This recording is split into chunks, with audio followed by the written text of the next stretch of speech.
আসসালামু আলাইকুম ফ্রেন্ডস, আশা করি ভালো আছেন। আজকের ভিডিওতে আমি আলোচনা করব গুগল কিবোর্ডের 3টা ম্যাজিক সম্পর্কে। তো আমরা সবাই গুগল কিবোর্ড ইউজ করি এবং গুগল কিবোর্ড আমাদের মোবাইলের মধ্যে ডিফল্টভাবে কিবোর্ড হিসাবে সেট করা থাকে। তো চলুন জানি গুগলের 3টা ম্যাজিক সম্পর্কে। তো ফার্স্ট হচ্ছে ওয়ান হ্যান্ড মুড হচ্ছে যে আমরা এক হাতে টাইপিং করব। তো আমরা মনে করেন একটা আইসক্রিম খাচ্ছি, তো এমন সময় একটা জরুরি ইমেল বা SMS এলো, তো আমাদের তখন সেটি রিপ্লাই করতে হবে। তো আমরা তখন এই ওয়ান হ্যান্ড মুড ফিচারটা ব্যবহার করে খুব সহজেই রিপ্লাই দিতে পারি। তারপর 2 হচ্ছে ফ্লোটিং। তো ফ্লোটিং হচ্ছে কিবোর্ডের সাইজকে ছোট বা বড় করে মোবাইল স্ক্রিনের যে কোনো জায়গায় নিয়ে যেয়ে টাইপিং করা। তো এটা ব্যবহার করলে আমরা অনেক সময় উপকারিত হই। তারপর তৃতীয়টি হচ্ছে যে থিম। তো থিম পরিবর্তন করলে একটা কিবোর্ডের সৌন্দর্য বৃদ্ধি পায়। তো এই থিম পরিবর্তনে আমরা যে কোনো কারো ছবি বা যে কোনো জিনিসের ছবি আপনারা আপনাদের নিজের ছবি ব্যবহার করতে পারেন। তো চলুন জেনে নেই আমরা এসব কিছু। তো চলে যাচ্ছি ক্যামেরার স্ক্রিনে। তো ভিডিওটা অবশ্যই দেখতে থাকুন, আশা করি ভালো কিছু শিখতে পারবেন ইনশাল্লাহ।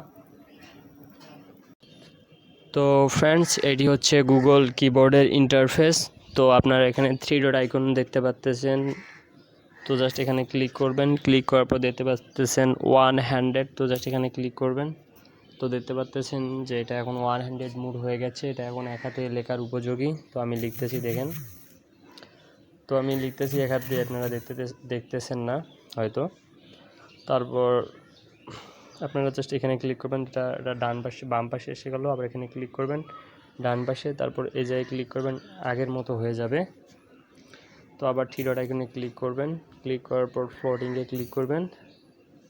করার পর দেখতে পাচ্ছেন যে এটা ছোটো করা যাচ্ছে এবং এইটা এইখানে ধরে যে কোনো জায়গায় নিয়ে যাওয়া যাচ্ছে, নিয়ে টাইপিং করা যাচ্ছে।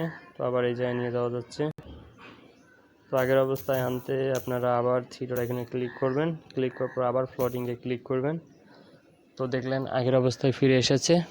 তো আবার আপনারা 3 ডট আইকনে ক্লিক করবেন। করার পর থিম চুজ করবেন। তো আমরা চলে এসেছি থিমে।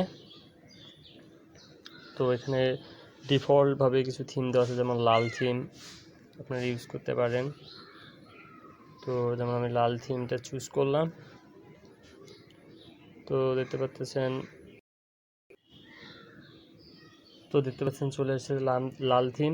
তো কি বর্ডার দিলে এরকম হবে। তো আমি মনে করি কি বর্ডার না দিয়ে ভালো দেখা যায়, আপনারা পছন্দ হলে দিতে পারেন। তারপরে অ্যাপ্লাই ক্লিক করবেন। তো এখন দেখুন কিবোর্ড এইরকম হয়েছে, লাল রঙের ইন্টারফেস। তো আবার আপনারা 3 ডট আইকনে ক্লিক করবেন। করার পর আবার থিমে চলে যাবেন। চলে যাওয়ার পর এবার আপনারা ইচ্ছা মতো ফটো লাগাতে পারেন। তো ফটো লাগাতে আপনারা জাস্ট এই মাই থিমের প্লাস আইকনে ক্লিক করবেন।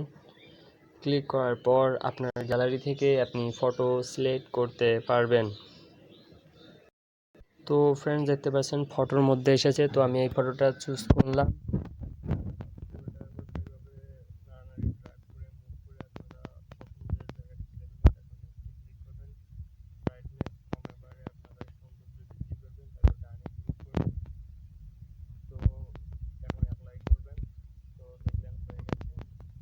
ভিডিওটি অবশ্যই খুব মজার।